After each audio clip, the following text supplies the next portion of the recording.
সূরা মুলক আপনারা তেলাওয়াত করবেন, তাবারাকাল্লাযী বিয়াদিহিল মুলক। এই সূরাটা আপনারা প্রত্যেক দিন এশার নামাজের পরে পড়বেন। বলে হুজুর লাভ কি?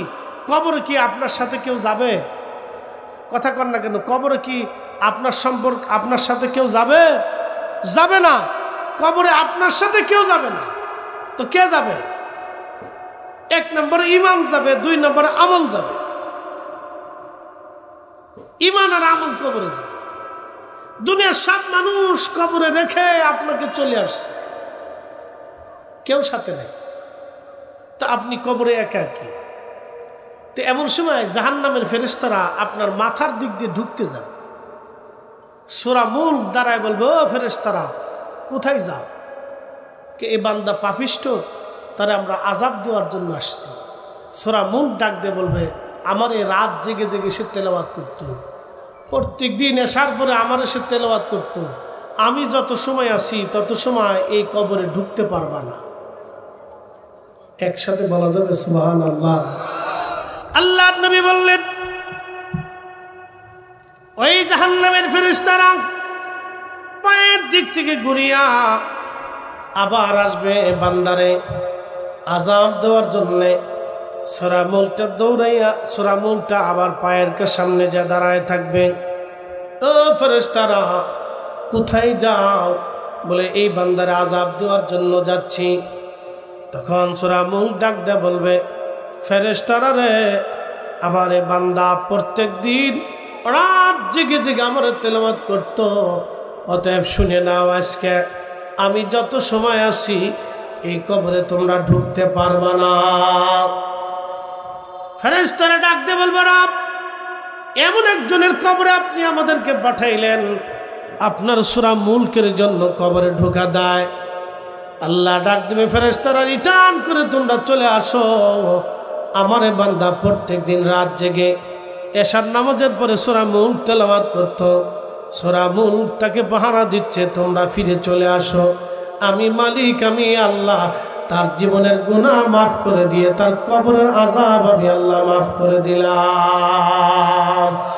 একসাথে বলেন আল্লাহু আকবার।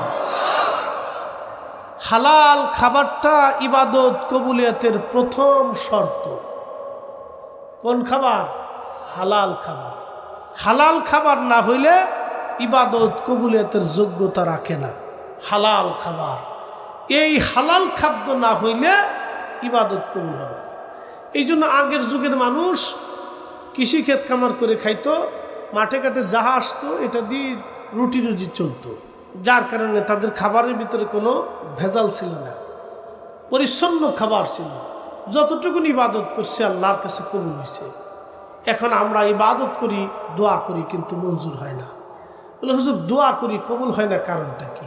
আমাদের গুনার জন্য, অপরাধের জন্য আমাদের দোয়া কবুল হয় না।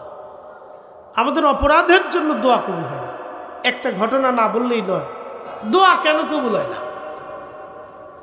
মুসা আলাইহিস সালামের জমানায় বৃষ্টি নেই। ইমাম আবুল ফারাজ ইবনুল জৌজি উইনুল হাকায়াতের মধ্যে লিখছেন যে মুসা আলাইহিস সালামের জমানায় বৃষ্টি নেই, প্রচন্ড বৃষ্টির অভাবে খরা দুর্ভিক্ষ পড়ে গেছে। এই খরায় মানুষ অতিষ্ঠ হয়ে গেছে, খেজুর গাছ শুকিয়ে গেছে, ঘাস তরুলতা পাতা মুড়ে যাচ্ছে, উট দুম্বা ছাগলগুলো দুর্বল হয়ে গেছে। গরমে মানুষ অতিষ্ঠ হইয়া উম্মতরা মুসা আলাইহিস সালামকে বলতেছে, হুজুর বৃষ্টির দরকার, তা আপনি একটু দোয়া করেন। তো মুসা আলাইহিস সালাম বলেন, ঠিক আছে দোয়া করব, তো সবাইরে ডাকো, বনি ইসরায়েলের যারা আছে সবাই যেন আসে। তো লক্ষ লক্ষ লক্ষ লক্ষ বনি ইসরায়েল উপস্থিত হয়েছে। এখন যেটা ইসরায়েল, এটা কিন্তু বনি ইসরায়েল অরিজিনালটা না, এটা হলো ভারতের ডুপ্লিকেট রোহিঙ্গা। বুঝতে পারছেন? এই যে ফিলিস্তিনের সাথে যে ইসরায়েলের যুদ্ধ, এটা কিন্তু অরিজিনাল ইসরায়েলি না, এটা হলো ভারতের ইসরায়েলি, এটা অরিজিনালটা না। হাজরাতে মুসা নবী সবাইকে ডাকছে, হাজার হাজার বনি ইসরায়েলের মানুষ উপস্থিত। তো সবাই উপস্থিত হয়েছে, বিপদে পড়ছে না, সবারই তো বিপদ, বৃষ্টি না থাকলে সবার বিপদ। তো সবাই আসছে, আইসা মুসা আলাইহিস সালাম শুধু আসুন করছে, আল্লাহ বৃষ্টি দেন, আল্লাহ বৃষ্টি দেন, আল্লাহ বৃষ্টি দেন। বৃষ্টি তো হইলই না, আকাশের 2-1 টুকরা মেঘ যা আছে তাও পরিষ্কার হইয়া আরো গরম পড়া শুরু হয়েছে। বনি ইসরাইল বলল, হুজুর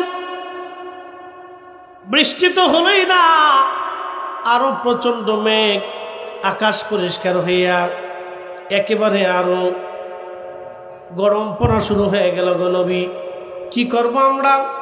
হযরত মুসা আলাইহিস সালাম বললেন, তাহলে এক কাজ করো, তোমাদের মধ্যে যারা গুনাহ করছো তারা চলে যাও, যারা গুনাহ করো নাই তারা বসে থাকো। হযরত মুসা নবী ডেকে বলছে, উম্মতের আরে জীবনে গুনাহ যার আছে চলে যাও, বাকিরা তোমরা বসে থাকো। মুসা আলাইহিস সালাম দেখলেন উম্মতের 90% চলে গেছে, মাত্র 10% আছে। ওই 10% নিয়ে দোয়া শুরু করলেন, আল্লাহ বৃষ্টি দেন। কিন্তু বৃষ্টি হয় না, আরো গরম পড়া শুরু হয়েছে। উম্মত বলে, হুজুর বৃষ্টি তো হলোই না, আরো বেশি গরম পড়া শুরু হয়েছে। মুসা নবী ডাক দিয়ে বললেন, তোমাদের মধ্যে জীবনে একটা গুনাহ যে করছো সে চলে যাও, আর একটা গুনাহ যে করো নাই সে বসে থাকো। সব চলে গেছে, কিন্তু সারা বিরাট বড় প্রান্তরের ভিতরে এক কোণে এক অন্ধ বসে দিচ্ছে। আল্লাহু আকবার। না হয় না, আরো জোরে, আরো জোরে, আরো জোরে। আল্লাহ কি চেহারা দিয়ে বিচার করে? অন্ধ বসে দিচ্ছে। মুসা আলাইহিস সালাম, কে অন্ধা, তুই শুনিস না? একটা গুনাহ হলেও চলে যেতে বলছি, তুই বসে দিস কেন? অন্ধ ডাক দেখে, নবী গো, আমার জীবনে মনে পড়ে না আমি কখনো গুনাহ করছি, তবে জীবনে একটা ভুল করছি, যদি গুনাহ হয় তা আমি চলে যাব, আর যদি গুনাহ না হয় তা আমি বসে থাকব। কি ভুল করছি নবী? সদর দরজা, সদর রাস্তা দিয়ে আমি হেঁটে হেঁটে যাই, রাস্তার পাশে একটা বাড়ি, সদর দরজা তার খোলা। রাস্তা দিয়ে হেঁটে যাওয়ার সময় বাড়ির দিকে সদর দরজা দিয়ে আমি চোখ দিলাম, অন্দরমহলে এক বেগানা নারীর প্রতি আমার চোখ পড়ে গেল। হুজুর চোখ যখন বেগানা নারীর উপরে পড়ল, নবী মুসা গো, আমি আমার চোখটাকে ঘুরাইয়া আমি আমার চোখরে বললাম, চোখ আজকে তুই আমার এই বেগানা নারীর দিকে ঘুরাই নিয়ে চলে গেলি, তোরে আর আস্ত রাখবো না। নবী মুসা গো, যা আপনি আমার অন্ধ দেখতেছেন, আমি অন্ধ ছিলাম না, আমি আমার চোখরে শাস্তি দেওয়ার জন্য আমি আমার চোখগুলি নষ্ট করে ফেলে দিয়েছি, অন্ধ হয়ে গেছি। নবী গো, যদি গুনাহ হয় আমি চলে যাব, আর যদি গুনাহ না হয় আমি বসে থাকবো। মুসা নবী চোখের পানি ছেড়ে দেখে, অন্ধরে গুনাহ থেকে বাঁচার জন্য তুমি তোমার চোখকে নষ্ট করে ফেলছো, তওবা করেছো তুমি, যা তোর একটা গুনাহ নাই রে, তুই আজকে হাত বাড়া, তুই দোয়া না করলে বৃষ্টি আজ হবে না। চিৎকার মেরে জোরে বলেন আল্লাহু আকবার।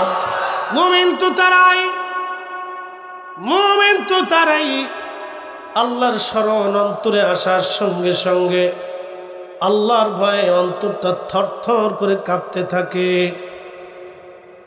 ওই অন্ধা বেগানা নারীর দিকে তাকাইয়া ঘুরাইয়া চোখরে বলল, চোখরে তোরে আর আজকে আস্ত রাখবো না, তুই আজকে আমার বেগানা নারীর দিকে ঘুরাইলি, এই বলিয়া চোখ নষ্ট করে ফেলল।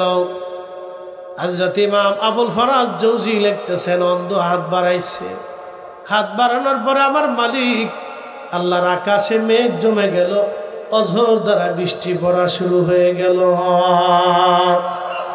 এর অর্থ হচ্ছে সোনা দানা টাকা পয়সা, চেহারা সুন্দর, বিরাট সুন্দর কণ্ঠ, অনেক বড় এলেম, অনেক বড় শিক্ষা, ডক্টর, ডাক্তার, প্রিন্সিপাল, সাহেব, আবার চ্যান্সেলর, এই আপনার কি বলে উপাধ্যক্ষ, অধ্যক্ষ, এই আপনার ধনী দরিদ্র চেয়ারম্যান, মেম্বার, এই বক্তা, এইগুলি দিয়ে আল্লাহর দরবারে ফয়সালা হবে না। আল্লাহর কোরআন বলতেছে, ইন্না আকরামাকুম ইনদাল্লাহি আতকাকুম, যার অন্তরে আল্লাহর ভয় বেশি আমার মালিকের দরবারে তার দাম বেশি। যার অন্তরে আল্লাহর ভয় বেশি আমার মালিকের দরবারে তার দাম বেশি। ও দিন মজুর হতে পারে, রিক্সাওয়ালাও হতে পারে, অটোওয়ালাও হতে পারে, সাধারণ শ্রমিক হতে পারে, ভিখারি হতে পারে, অথবা একজন সাধারণ দরিদ্র মিসকিন হতে পারে। যার অন্তরে আল্লাহর ভয় বেশি তার দাম আল্লাহর দরবারে বেশি, তার দাম আল্লাহর দরবারে বেশি।